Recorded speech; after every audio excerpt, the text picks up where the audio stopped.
સમસ્ત ખારવા સમાજ દ્વારા મુખ્યમંત્રીને રજૂઆત કરવામાં આવી છે, જેમાં માછીમારો માટે ડીઝલના ભાવમાં રાહત આપવામાં અને માછલીઓમાં પણ ટેકાના ભાવ નક્કી કરવા માંગણી કરવામાં આવી છે। પોરબંદર સમસ્ત ખારવા સમાજ દ્વારા મુખ્યમંત્રીને એક આવેદનપત્ર પાઠવવામાં આવ્યું છે।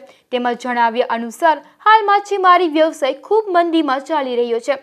ફિશિંગ બોટો પણ દિવસે ને દિવસે વ્યવસાય ઘટાડી રહી છે, તો માછલીઓની નિકાસમાં પણ ઘટાડો જોવા મળે છે, જેના કારણે માછીમારના વ્યવસાયમાં મુશ્કેલી પડી રહી છે। ડીઝલના ભાવ વધારાને કારણે માછીમારો માટે ડીઝલ ખર્ચ પણ વધી રહ્યો છે, ત્યારે ખેડૂતો માટે જે રીતે અનાજના ટેકાના ભાવો નક્કી કરાય છે, તેવી જ રીતે માછીમારોના પણ ટેકાના ભાવો નક્કી થવા જોઈએ, તેમજ ડીઝલમાં પણ રાહત મળવી જોઈએ તેવી માંગ કરવામાં આવી છે। રજૂઆતો તો અમારી એવી છે કે મુખ્યમંત્રીશ્રીને અમે રજૂઆત કરેલી છે કે જે માછીમારી વ્યવસાય ચાલે છે, માછીમારી વ્યવસાય ઉપર ધ્યાન દેવા માટે અમે અવારનવાર રજૂઆતો કરીએ છીએ અને માછીમારોની ફિશિંગ બોટો ચલાવવા માટે પણ રજૂઆતો કરતા રહીએ છીએ।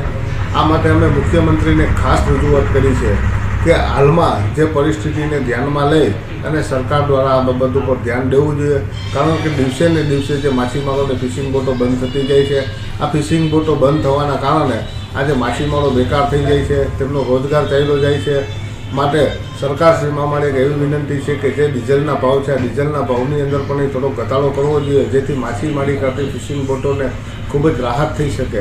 ડીઝલથી જે ફિશિંગ બોટો ચાલે છે, આ ડીઝલના કારણે આજે ફિશિંગ બોટોનો વ્યવસાય ખૂબ જ મુશ્કેલ પડે છે ચલાવવો, કારણ કે ડીઝલના આટલા ઊંચા ભાવ આજ દિવસ સુધી ક્યારેય જોયા નથી અને માછીમારોને આ ભાવ પરવડે તેમ જ નથી। જે રીતે જમીન ખેડૂને રાહતો આપવામાં આવે છે, પેકેજ આપવામાં આવે છે, ઉદ્યોગોને જે પેકેજો આપવામાં આવે છે, આવી જ રીતે જો માછીમાર માટે પણ કોઈ એક નાનું એવું પેકેજ જાહેર કરે તો માછીમારી વ્યવસાય ટકી રહે અને માછીમારી વ્યવસાય ઉપર જે લાખો લોકો નિર્ભર છે, આ લોકોને રોજગાર મળી શકે, એ માટે અમે મુખ્યમંત્રીને ખાસ રજૂઆત કરી છે। તેમની સાથે સાથે અમારા જે મંત્રી છે, મત્સ્યોદ્યોગ મંત્રી શ્રી જવાહરભાઈ ચાવડાને પણ એ નકલ રવાના કરેલ છે। પોરબંદર સહિત ગુજરાતના દરિયાકાંઠાના શહેરોમાં મોટા ભાગના લોકો માછીમારના વ્યવસાય સાથે જોડાયેલા છે, ત્યારે તેમના પરિવારનું ભરણ પોષણ યોગ્ય રીતે થઈ શકે તે માટે મુખ્યમંત્રીને રજૂઆતો કરવામાં આવી છે। નિપુલ પોપટ, ગુજરાત ન્યૂઝ, પોરબંદર।